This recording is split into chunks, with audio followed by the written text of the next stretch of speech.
Welcome to the Village Vision podcast, where community, collaboration, and care converge. I'm Dr. Crystal Morrison, and I'm honored to be your host on this incredible journey. As a firm believer in the power of a united village, I'm thrilled to bring you inspiring stories, research, and projects that break down barriers in child and family care. Through heartfelt conversations with experts, advocates, and those with lived experiences, we'll showcase the transformative impact of collective support. So join me on the Village Vision podcast as we explore the remarkable collaborations that lead to better outcomes, foster a sense of community, and inspire action to improve care for ourselves and everyone around us. And so my journey into learning differences really started with her. I was a principal at a school for gifted learners just before she was born, and we started a family. And I think about a year after having her, so I knew she would get an autism diagnosis. And it just shifted the trajectory of what I thought, like my typical career life would be like. It's like a key, right? You have this amazing key that unlocks your child. Exactly. And you're just like, no, wait, my child can learn, does learn, is learning more than you can possibly comprehend. Exactly. Trust me, right? So I love that you use the word privileged, because it really is true. So with Ghana, I am I should say sort of like technically I'm helping to launch an international preschool here. I'm contracted as a head of school consultant and building a lot of systems and processes and professional development modules just to sort of help the school be able to run on, I would say, on its own. But so if I were to step out, right, there are sort of mechanisms in place to continue to empower and educate the teachers, work on assessments for students and all those kind of things. At the same time, the director or the founder of the school is not unique in wanting to stay inclusive. So one of the things that I just wanted to highlight, maybe talk through a little bit, is what you're describing about Ghana, or where you're at in Ghana, is that the idea of inclusion and care is embedded in the culture itself. So part of your work is highlighting what is already part of the culture and what is already part of the way people behave and interact.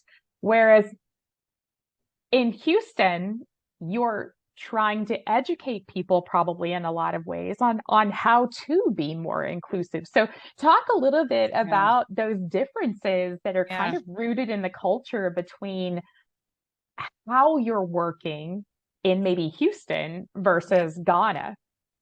Yeah, I feel like this is a large part of my personal and professional development here is trying to find language to talk about what are those pieces that make these experiences so different, right?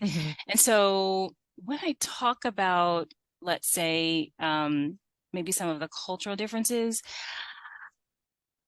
I feel like one of the easiest things for me to recognize is the relationships between people. And I think when you and I spoke before, I told you, for example, there's no word for like cousin. Yes. In the language here. And I understand what you mean, because you put on almost like that badge of mama bear, and you're like, okay, what am I going to have to do or say to make sure that my child has access to swim lessons, right? Exactly. And you've almost got like this badge, this armor on, like, okay, this isn't going to be easy, but I'm going to go in, I'm going to advocate for my child, and I'm going to do what's necessary. And then you have this lovely person come into you and say, just give me that baby, we're going to go swim, right? Right? Yeah, exactly.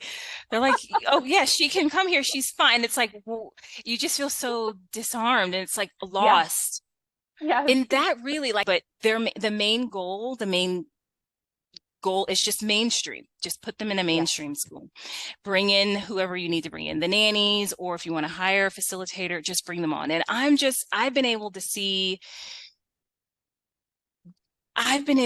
just how impactful those experiences are for young children. Just that normalization from the very beginning, being in schools with their peers and having that community push in. And then you mentioned your allies. And what I've found in this, well, it's still a fight, call it a fight.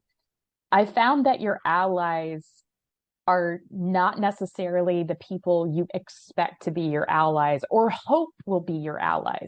It's just working very hard to understand what it means to be person-centered for a system in an organization, to really see the people within it, and build a culture around people responding to people.